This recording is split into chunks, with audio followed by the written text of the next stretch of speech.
My name is Eleanor Whitfield. I'm 74 years old, and last spring, I was escorted out of my own daughter's wedding by security guards. Not because I caused a scene or objected to the marriage, but because I refused to sign over the deed to my house during the reception. They say a mother's love is unconditional. But what happens when your child sees you not as a mother, but as a bank account? I spent 43 years believing I'd raised a loving daughter, only to discover I'd created a stranger who valued property more than the woman who gave her life. This is the story of how I lost my daughter to greed, and how losing her taught us both what family really means. I was born Eleanor May Patterson in 1950 in the small coastal town of Harbor Grace, Maine. My father ran a fishing supply store near the docks, and my mother took in sewing work from the wealthy summer residents. We weren't poor, but we weren't rich either. We were the kind of family that saved string and washed aluminum foil to use again. When I was 19, I met William Whitfield at a church social. He was 22, fresh out of the Navy, with sandy hair and eyes the color of the Atlantic on a calm day. He worked at the shipyard as a welder, and he had dreams bigger than the harbor. "I'm going to build us a house someday, Ellie," he told me on our third date, pointing to a hill overlooking the water. "Right up there, where we can see the sunrise every morning." We married in 1971 in a simple ceremony at St. Mary's by the Sea. My dress cost $30 from Woolworths, and our reception was cake and punch in the church basement. But when William looked at me that day, I felt like the richest woman in the world. True to his word, William started building our house in 1973. Not all at once. We couldn't afford that. He'd work his shifts at the shipyard, then spend evenings and weekends laying foundation, framing walls, installing windows. I'd bring him sandwiches and lemonade, and sometimes I'd help hold boards while he hammered.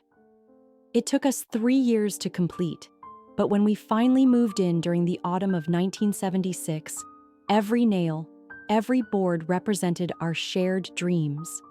The house wasn't grand by any means. 3 bedrooms, 2 bathrooms, a kitchen that opened to a living room with a stone fireplace William built himself. But it had that view he'd promised. The entire harbor spread out below us, boats coming and going, the lighthouse blinking in the distance. "This house will be here long after we're gone," William would say, running his calloused hand along the porch railing. "Something solid we can pass down." We tried for children for 5 years before Margaret was born in 1981. The doctors had told us it might never happen, so when she arrived, tiny, perfect, with William's eyes and my stubborn chin, we felt blessed. The house seemed to welcome her as much as we did. William had spent months preparing the nursery, painting it soft yellow, building furniture with his own hands. Those early years were golden. William worked hard at the shipyard, eventually becoming a supervisor. I took a part-time job at the town library when Margaret started school. We weren't wealthy, but we had everything we needed. William and I had the kind of marriage that people called old-fashioned, but we just called it love. Every morning for 32 years, he'd wake up before dawn, and I'd hear him in the kitchen making coffee. 2 scoops for him, 1 for me, just a splash of milk in mine. He'd bring it to me in bed, kiss my forehead and say, "Morning, beautiful." He had a workshop in the basement where he'd spend winter evenings crafting furniture. Not to sell, though people offered, but for our home, for friends, for anyone who needed something. "Working with wood keeps me honest," he'd say. "Wood doesn't lie." I'd sit on the stairs sometimes, watching him work, the sawdust dancing in the light from the single bulb. Our Sundays were sacred. Church in the morning, then lunch at home, always pot roast or chicken, something that would fill the house with warmth. Afternoons we'd work in the garden together. Evenings we'd sit on the porch, not always talking, just being together, watching the boats return to harbor. We had our struggles. The shipyard went through layoffs in the late 90s, and William was out of work for 6 months. I watched him pretend everything was fine for Margaret's sake, but I'd find him at the kitchen table at 3 a.m., calculator in hand, trying to make the numbers work.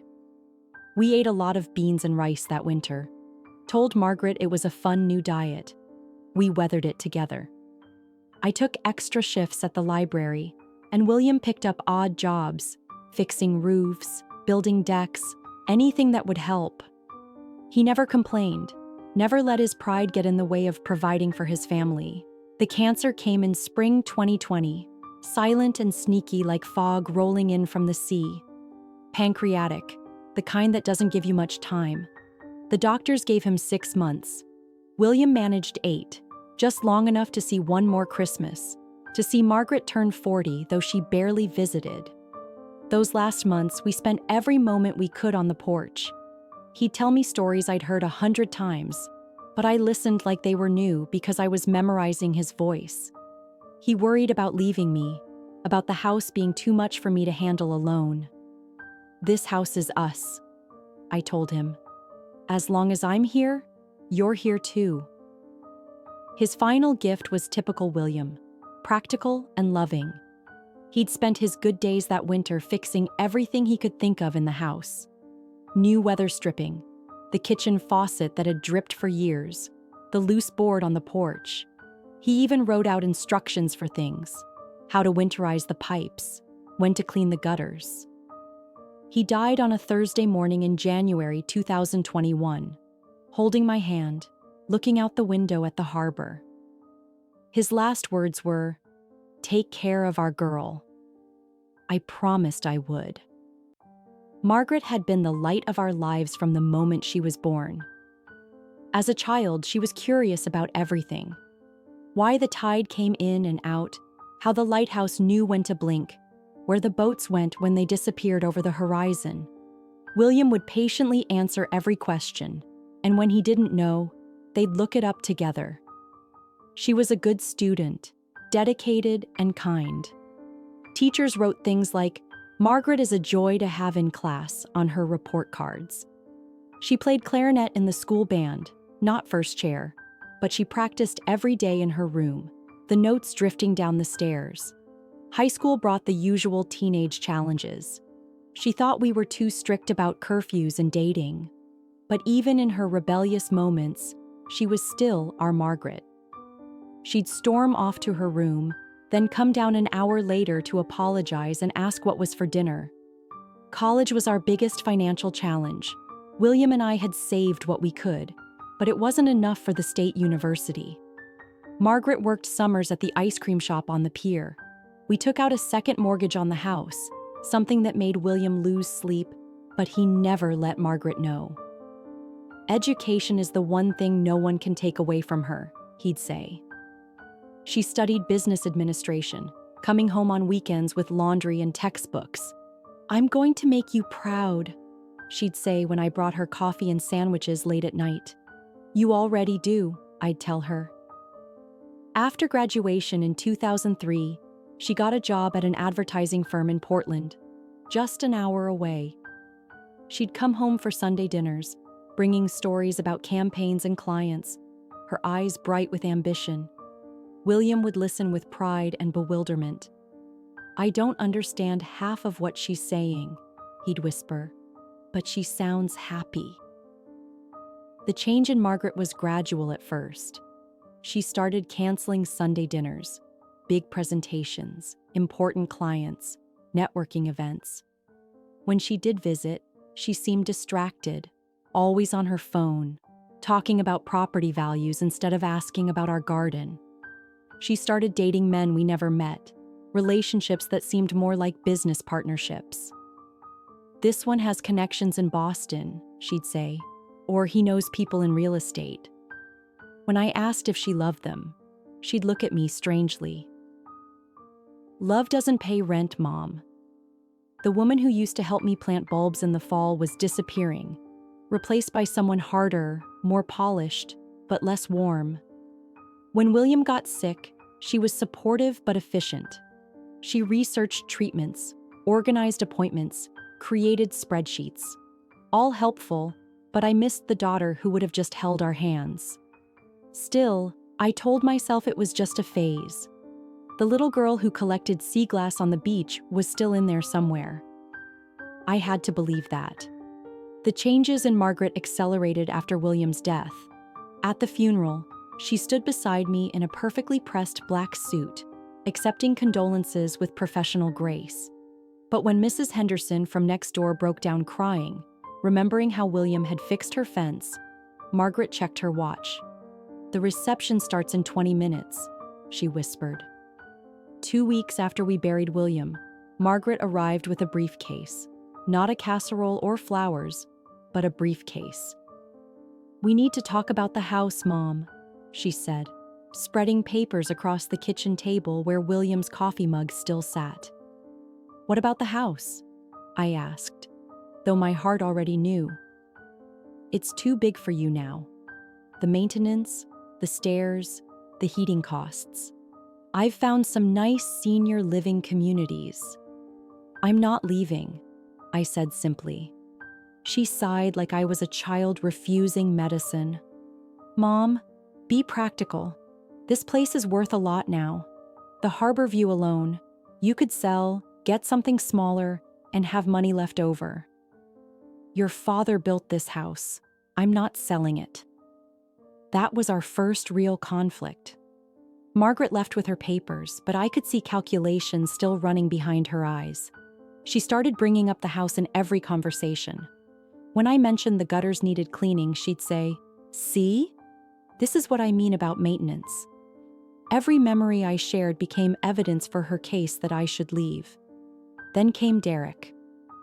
Margaret brought him to Thanksgiving 2021, 10 months after William died. He was handsome in a catalog sort of way. Perfect teeth, perfect hair, perfect handshake that felt practiced. He was in real estate development, transforming underutilized coastal properties, which seemed to mean tearing down old houses to build expensive condos. He walked through our home like he was already measuring for demolition. "Great bones," he said about William's craftsmanship, the way you'd compliment a corpse. "But imagine what you could do with this lot. Subdivide it, put up 3 units. At dinner, Derek dominated the conversation with talk of market opportunities. When I brought out the turkey William had always carved, Derek offered to do it with an expensive knife he'd brought. "Japanese steel," he explained, as if that mattered. I watched Margaret watch him, saw her hanging on his words about profit margins. When I served my mother's pumpkin pie recipe, she only took a small slice. "Derek doesn't like too many carbs," she explained. After they left, the house felt violated. Margaret's visits became Derek's scouting missions. He'd photograph views, pace off property lines, ask about zoning laws. Margaret would trail behind, no longer seeing her childhood home, but an opportunity. "Mom still won't consider selling," I heard her tell him once. "Give it time," Derek replied. "Old people get attached, but eventually, practicality wins." The daughter who once pressed flowers from our garden now talked about curb appeal. I began to dread her calls, knowing each would circle back to the house. The home William built was becoming a battleground, and I was losing my daughter to someone who saw life as a spreadsheet. As winter turned to spring 2022, Margaret's campaign intensified. She arrived one Saturday with Derek and a folder thick as a phone book. "Mom, we need to have a serious discussion about your future," she announced. The papers she spread out were an assault of numbers: property taxes, maintenance costs, insurance premiums. "Look at these numbers, Mom. You're house poor. All your money is tied up in this property." "I have my pension and Social Security," I said. "I manage fine." Derek leaned forward with his salesman smile. "Eleanor, you're not thinking about the opportunity cost. This house is worth $1.8 million in today's market. Invested properly, that could generate $90,000 a year in income. I don't want to travel. I want to stay in my home." Margaret's face hardened. "You're being stubborn. Dad would want you to be smart about this. That stung. Using William against me, as if she knew better what my husband of 41 years would want. The visits became interrogations. Margaret would arrive with new ammunition, articles about seniors who'd fallen, statistics about active adult communities. "I found the perfect place," she announced one Sunday. "Harbor Point Senior Living. It's only 20 minutes away." "I have an ocean to look at and a garden to tend," I interrupted. "Why would I pay someone to organize my life?" The conversation deteriorated. Margaret accused me of being reckless. "What happens when you fall? When you can't shovel snow?" "Then I'll deal with it, like your father and I always did." "Dad's not here anymore," she shouted. The silence that followed was heavy. She'd crossed a line, using my grief as a weapon. But instead of apologizing, she doubled down. "This house is becoming an albatross." I thought of the poem we'd read together when she was in high school. Now she was calling our home a burden to be shed. Derek started showing up alone, just happening to be in the neighborhood. He'd offer to check things, always finding expensive problems. "That's going to be a $10,000 repair," he'd say about the chimney. I called Mike Sullivan, who'd worked for William.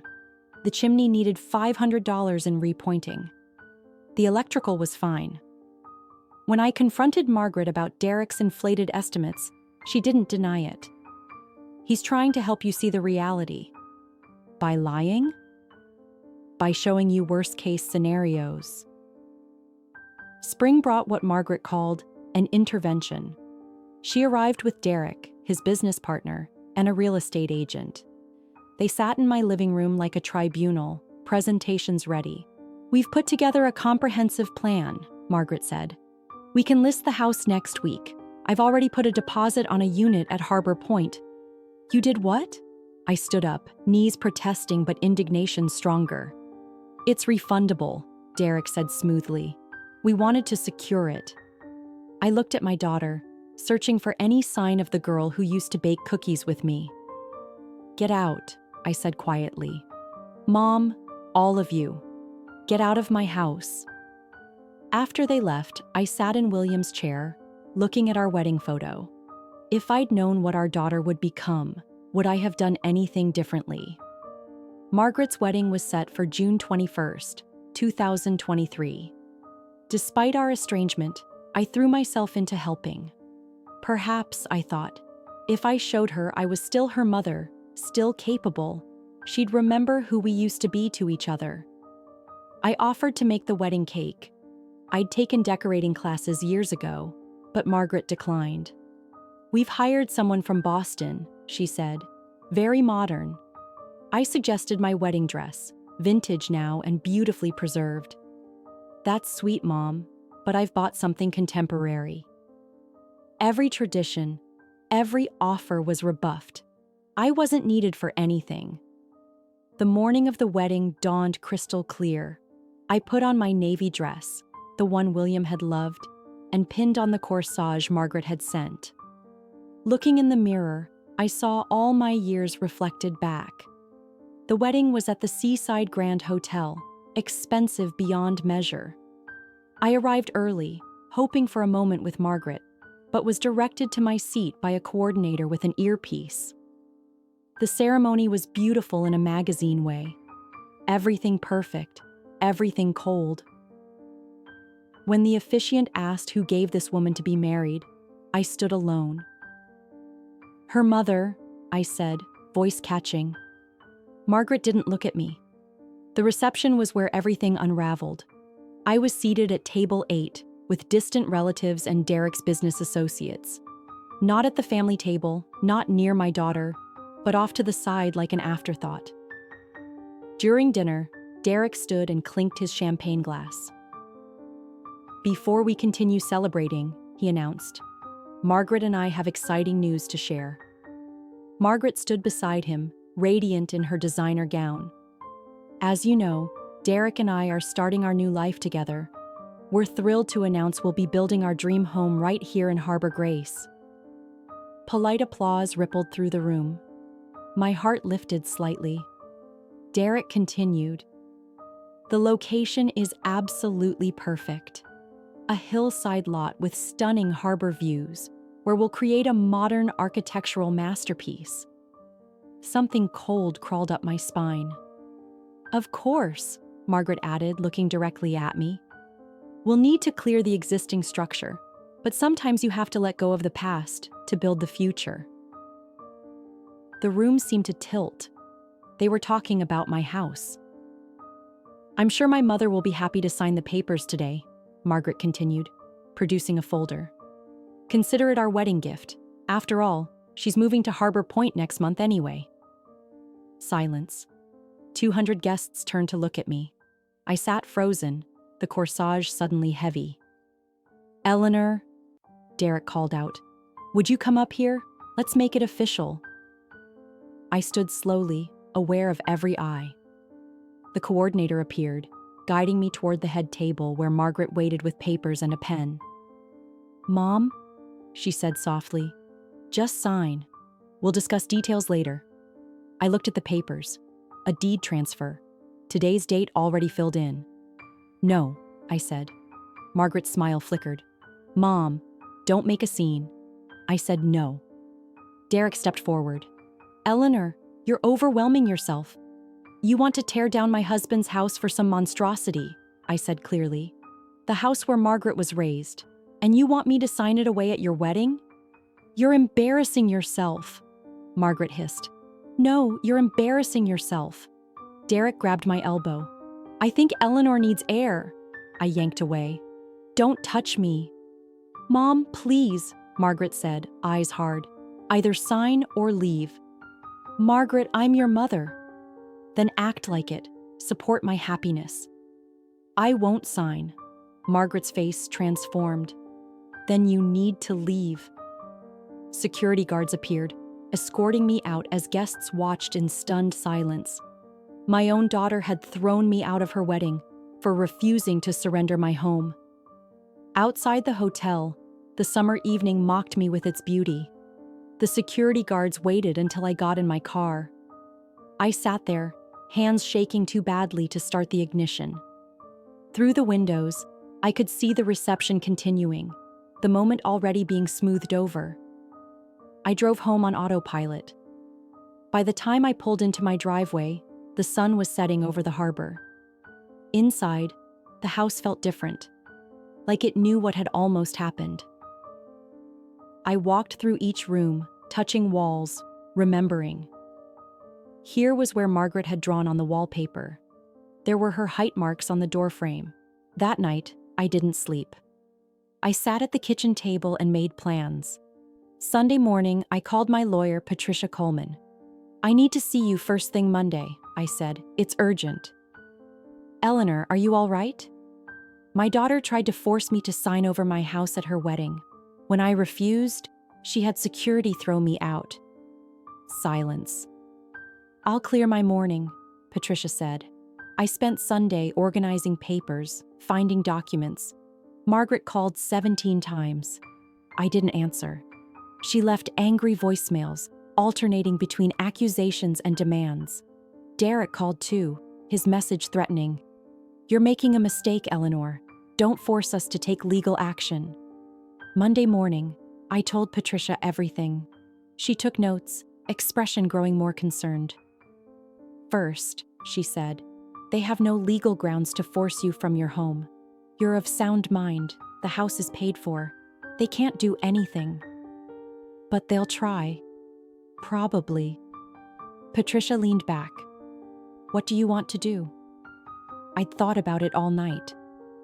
I want to protect my home and ensure Margaret understands that actions have consequences. We spent 3 hours crafting a plan. Patricia would update my will, leaving the house to the Harbor Grace Historical Society with the stipulation that it be preserved. Margaret would receive some personal effects and a modest cash amount, but the bulk of my estate would go to various charities. I'll also file a restraining order if Derek continues his threats, Patricia added. I signed the papers with a steady hand. It wasn't anger driving me, but clarity. Margaret had shown me who she'd become. The news spread through Harbor Grace like wildfire. Throwing your mother out of your wedding was the kind of scandal that lived forever. Mrs. Henderson brought me a casserole and support. "Always knew that Derek was no good," she said. "Mike Sullivan stopped by to check if I needed repairs. Heard Derek was saying your house needed work," he said. "I'll do a full inspection, document everything, no charge." The town rallied around me in unexpected ways. The grocery store clerk slipped extra coupons in my bag. The librarian set aside books she thought I'd enjoy. Even people I barely knew offered support. But from Margaret, silence. After the initial barrage of calls, nothing. 3 weeks later, a certified letter arrived. Legal papers. Margaret and Derek were seeking power of attorney, claiming I was showing signs of dementia. I called Patricia immediately. "I was expecting this," she said grimly. "Don't worry, we're prepared." The battle for my sanity and my home had begun, but Margaret didn't understand that she wasn't fighting a feeble old woman. She was fighting someone who'd learned strength from a man who built houses with his bare hands, who knew that some things were worth standing firm for. The competency hearing was set for August 15th at the county courthouse. Patricia assembled a strong defense, my doctor confirming my excellent cognitive health, former colleagues from the library, neighbors who could attest to my independence, even Pastor Morrison, who'd known our family for decades. Margaret and Derek sat across the courtroom like strangers. She wore a severe black suit, hair pulled back tightly. When our eyes met, hers slid away. Their lawyer painted a picture of a confused elderly woman, isolated and stubborn, refusing help from loving family members. He produced Derek's inflated repair estimates, suggested I was hoarding because I'd kept William's workshop intact. "Mrs. Whitfield became violent at her daughter's wedding," he stated, though no one could produce evidence of violence. When it was our turn, Patricia systematically destroyed their case. My doctor testified that I'd passed every cognitive test with flying colors. Mike Sullivan presented the real repair estimates, exposing Derek's deception. The librarian spoke about my volunteer work, still sharp enough to run children's programs. Then Patricia played her ace, security footage from the hotel. The video showed everything. Derek grabbing my arm, me pulling away, Margaret ordering security to remove me, my dignified exit. No violence, no confusion, just a woman refusing to be bullied. The judge's decision was swift and scathing. Not only was I competent, but he expressed concern about Margaret and Derek's predatory behavior. He warned them that further harassment could result in criminal charges. Margaret fled the courtroom without a word. Derek lingered to glare at me. "This isn't over," he hissed. "Yes," I replied calmly, "it is." But the victory felt hollow. I'd kept my home but lost my daughter. That night, I sat in Margaret's old room, surrounded by remnants of the child she'd been. 2 months passed. The leaves turned brilliant colors. I continued my life, volunteer work, garden club, dinners with neighbors. But there was a Margaret-shaped hole in everything. Then, in November, I heard through the town grapevine that Derek's business was in trouble. Several developments had failed. Investors were pulling out, lawsuits piling up. His house of cards was collapsing. The divorce papers were filed in December. Margaret had been Derek's business partner as well as his wife. And when his empire crumbled, it took her down too. Their house was foreclosed, the luxury cars repossessed, the designer life revealed as a facade. I thought she might reach out then, but pride is a powerful prison. Instead, I heard updates from others. She was living in a small apartment in Portland, working as a receptionist, all her marketing career dreams gone. Mrs. Henderson told me the rest. Ran into her at the grocery store, she said over tea. She looked hollow. Did she say anything about me? Mrs. Henderson hesitated. She asked if you were well. When I said yes, she just nodded and left. Spring came again, as it always does. I planted William's tomatoes, tended my roses, kept the house exactly as he'd wanted. Life continued, quieter than I'd ever imagined. Then, on a rain-soaked evening in April, I heard a car in the driveway. Through the window, I saw an old Honda, rust eating its edges. Margaret sat behind the wheel, not moving, just staring at the house. I waited. Finally, I put on my raincoat and walked outside. She looked up as I approached, and I gasped. My polished daughter was gone. In her place sat a thin woman with tired eyes and work-worn hands. "Hi, Mom," she said, voice small. "Hello, Margaret. I drove by to see if you were okay." "I'm fine. Are you?" She laughed bitterly. No, I'm not fine." We stood there in the rain, years of hurt between us. "Would you like to come in?" I asked. "I just made soup." Margaret's face crumbled. "I threw you out of my wedding. How can you even look at me?" "Because I'm your mother," I said simply. "And this is your home too." Margaret sat at the kitchen table, hands wrapped around a mug of soup. The designer nails were gone, replaced by short, practical ones. Her hands shook slightly. "I don't know where to start," she said. "Start wherever you need to." The story came out in pieces. After the competency hearing, Derek had grown volatile. The failed business deals, the mounting debts. He blamed it all on our family drama. "He said if I'd just gotten you to sign the papers, none of this would have happened," Margaret said. "We'd have had the capital to weather the setbacks." The marriage deteriorated quickly. Derek's charm was a thin veneer over a cruel core. When the money ran out, so did his affection. He'd already started an affair with another woman, someone with elderly parents and property to inherit.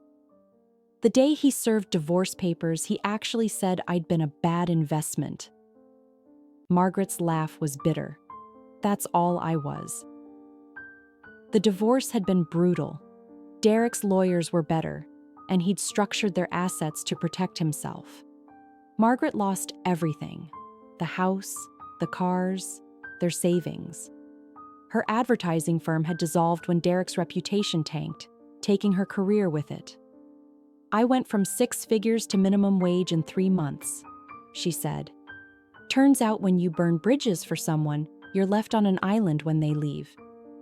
She'd been living in Portland, in a studio apartment above a noisy bar, working at a dental office. "I answer phones and file insurance claims." "And you're managing?" I asked.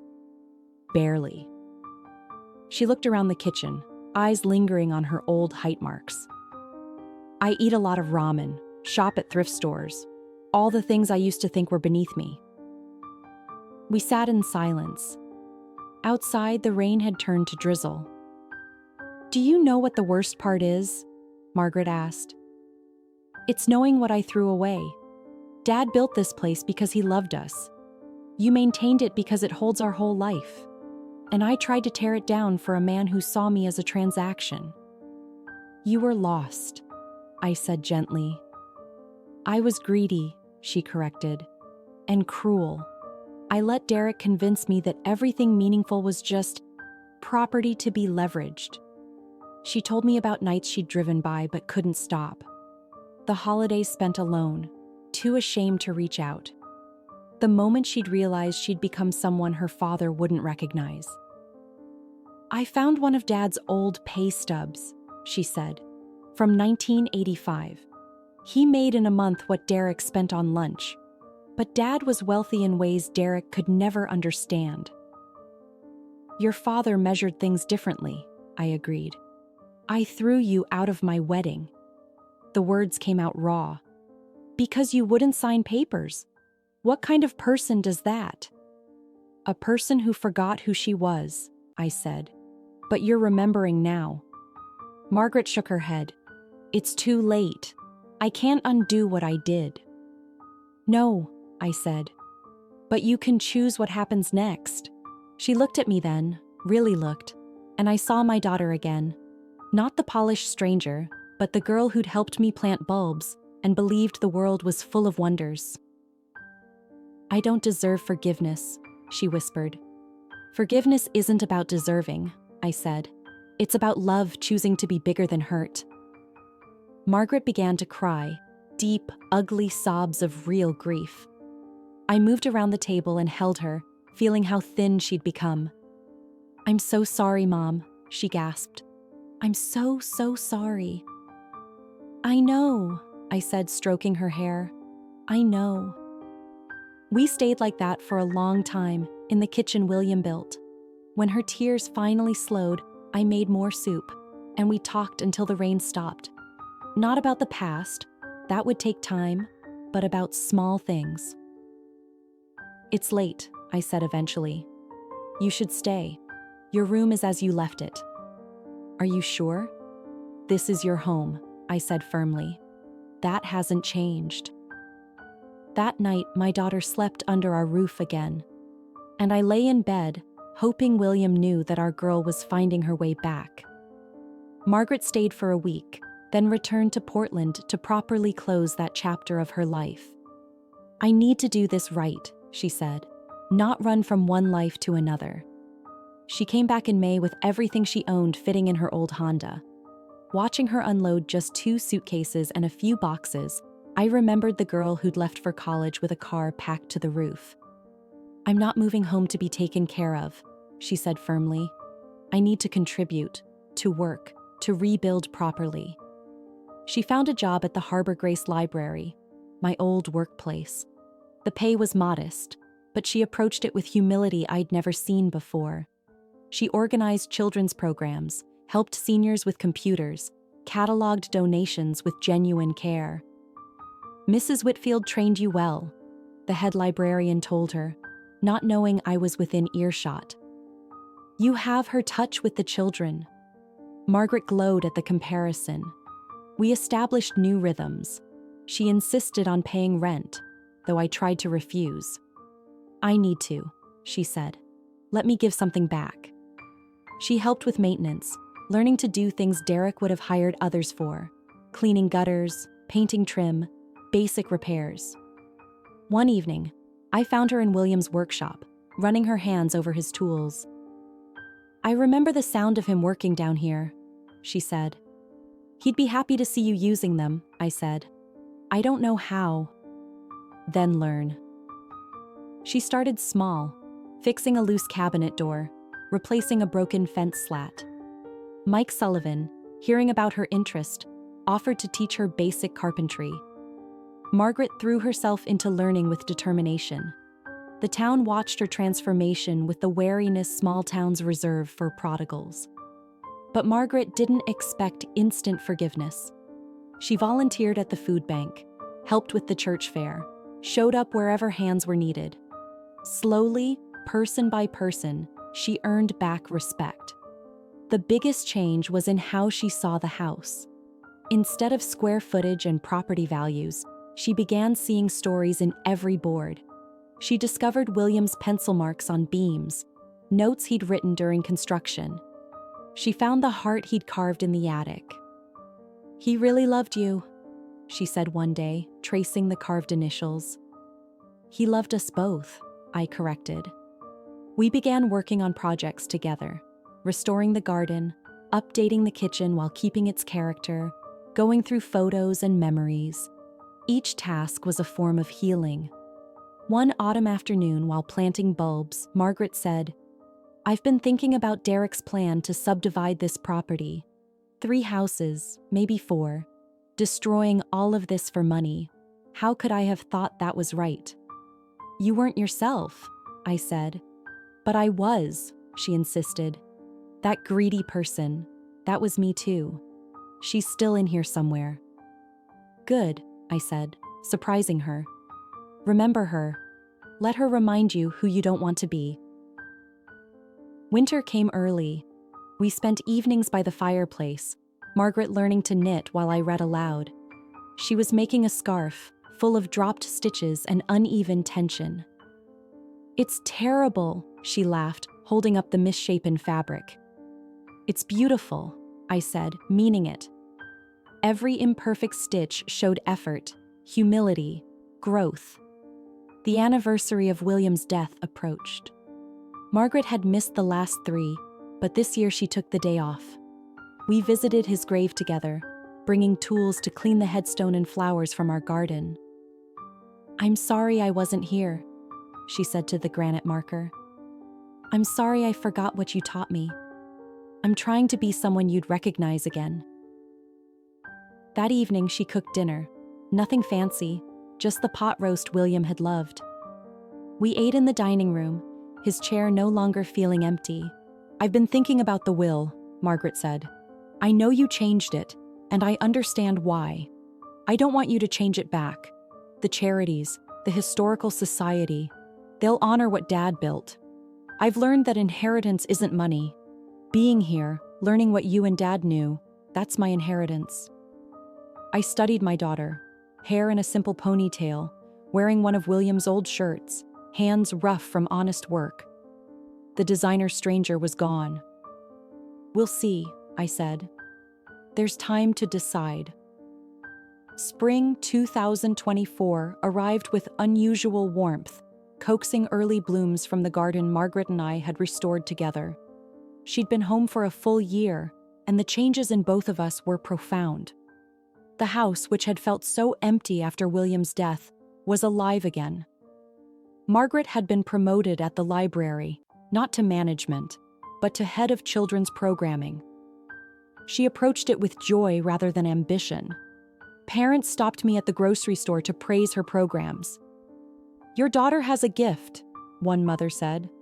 "My son hated reading until her pirate story hour." The Margaret who'd once measured success in salary now glowed when a shy child conquered their first chapter book. One evening in April, she brought someone home for dinner. "This is James," she said, blushing slightly. "He teaches at the middle school." James was everything Derek hadn't been: quiet, thoughtful, genuine. He taught history and coached chess club. His car was 10 years old. His watch was a Timex. His eyes lit up when Margaret laughed. "Beautiful home," he said, and I could tell he meant it. "Margaret's told me about the construction. Would it be okay to see your late husband's workshop?" We toured William's space, James asking thoughtful questions about tools and techniques. "I dabble in woodworking myself," he admitted. "Nothing like this caliber, but there's something about creating with your hands." "William would have liked you," I said, meaning it. They began spending time in the workshop together, James teaching Margaret more advanced techniques. The sound of sandpaper and saws drifted up on weekends, that familiar rhythm returning to our home. That summer, Margaret organized a project that touched my heart. She rallied the library, historical society, and local craftsmen to document traditional building techniques. "Dad's methods should be preserved," she said. Mike Sullivan led weekend workshops in our yard, teaching young people forgotten skills. Margaret filmed everything, creating an archive. The house became a teaching center, an example of craftsmanship made tangible. Patricia Coleman called in August. "Eleanor, I've been thinking. If you want to revise the will again, I'm happy to help." Margaret seems to have found herself. I'd been wrestling with this decision for months. Watching Margaret rebuild her life with humility had shown me that people could truly change. Draw up something new, I decided. The house goes to Margaret, with conditions. She can never sell it for development. If she sells it all, a portion goes to the Historical Society, and keep the charitable donations, but reduce them. When I told Margaret about the changes, she cried, "I don't deserve this second chance." "Love isn't about deserving," I reminded her. James proposed that Christmas, in our living room by William's fireplace. He'd made the ring himself. Not a diamond, but a band of wood from our property, inlaid with sea glass Margaret had collected as a child. "I don't have much money," he told me privately, "but I promise to love your daughter and honor what your family built here." "That's worth more than all the money Derek had," I assured him. The wedding was set for the following June, a simple ceremony in our backyard. Margaret wore my wedding dress finely, altered to fit, but essentially unchanged. She made her own bouquet from our garden. As spring turned toward summer and wedding preparations began, I found myself on the porch one evening, watching Margaret and James work in the garden. They were planting vegetables, laughing as they got more soil on themselves than in the beds. The house stood strong around us, every board a testament to William's faith in permanence. But it was no longer just a monument to the past. It was alive with future, with Margaret's programs bringing children to love books, with James teaching chess on the porch, with workshops preserving traditional skills. I thought about the journey we'd taken, from that awful wedding where I'd been escorted out, through legal battles and tears, to this moment of simple peace. "Thank you," I whispered to William's memory, "for building something strong enough to weather the storms." Margaret's second wedding took place on June 21st, 2024, exactly 1 year after the day she'd had me thrown out of Derek's elaborate spectacle. This time, there were no security guards, no papers to sign, no ultimatums. Just family, genuine friends, and a celebration of love over ambition. I walked her down the aisle across our own lawn, past the vegetable garden, under the oak tree William had placed the day she was born. Margaret held my arm tightly, and halfway to where James waited, she stopped. "Mom," she whispered, "I need to say something." The small gathering waited patiently. "A year ago," Margaret said, voice carrying clearly, "I stood in a different place and made the worst mistake of my life. I chose property over my mother, greed over grace. I let someone convince me that this house was just an asset to be liquidated." I squeezed her hand, encouraging her to continue. "But this house is every sacrifice my parents made, every dream they built together. My father built it with love. My mother protected it with courage, and I almost destroyed it with selfishness." James watched her with such tenderness. "Mom," Margaret turned to me fully, "thank you for standing firm. Thank you for protecting Dad's legacy when I wouldn't. Thank you for keeping the door open when I found my way back. And thank you for showing me that love isn't about what you can get, but what you can give." There wasn't a dry eye in the garden. "Now," Margaret composed herself, "I'd like to marry this wonderful man who sees value in things money can't buy." The ceremony was beautiful in its simplicity. They exchanged vows they'd written themselves, promising partnership and patience. James slipped the handmade ring onto her finger, and when they kissed, the harbor breeze carried the scent of roses over us all like a blessing. The reception was in our backyard, potluck dishes on tables James had built, wildflowers in mason jars. Margaret had made her own wedding cake, lopsided but made with love. "It's not professional," she laughed. "The best things rarely are," James replied. As the sun set over the harbor, I found myself on the porch. Margaret found me there, still in her wedding dress but barefoot now. "Penny for your thoughts," she said, sitting beside me. "Just remembering," I said. "Your father and I sat here the night before you were born, trying to imagine who you'd become." "Probably not what you pictured," she said ruefully. "No," I agreed. "We couldn't have imagined the journey. But Margaret, you've become something better. Someone who learned that worth isn't measured in dollars." We sat quietly, watching James help clean up. "I've been thinking about kids," she said. "James and I want to start trying soon. I want them to grow up here, understanding what their grandfather built and why their grandmother protected it." This house has room for more memories, I said. I want to tell them the whole story, Margaret continued. Not just the happy parts, but the mistakes too. How I lost my way and almost lost everything that mattered. How sometimes the hardest no is the most loving answer. Stories are how we learn, I agreed. Margaret took my hand. I promise to be a guardian of this place, Mom. To teach my children to measure wealth in love and memories. I know you will, I said, and I meant it. As darkness settled over Harbor Grace, lights twinkled on in houses across the hillside. Our home glowed with warmth and laughter. In the workshop, Mike Sullivan was showing James's nephew how to measure twice and cut once. In the kitchen, neighbors were sharing recipes. This house that William built had survived its greatest threat, not weather or time, but the corrosion of greed. It stood now as what it was always meant to be: a home for family, a shelter for love, a testament to the truth that what we build with our hearts outlasts what we grasp with our hands. I thought of young Eleanor Patterson, who'd married a dreamer. I thought of William, who'd kept every promise. I thought of Margaret, lost and found, teaching children to love stories. I thought of new beginnings growing in the soil of hard-won wisdom. "Ready to go in?" Margaret asked. "James saved you cake."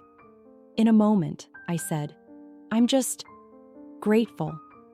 Margaret kissed my cheek. "I love you, Mom. Thank you for saving me from myself." As she went inside, I took one last look at the harbor, at the lighthouse blinking its eternal rhythm. Then I stood, my hand briefly touching the porch rail William had sanded smooth, and went inside to join my family. My name is Eleanor Whitfield. I'm 74 years old, and I am once again a happy woman.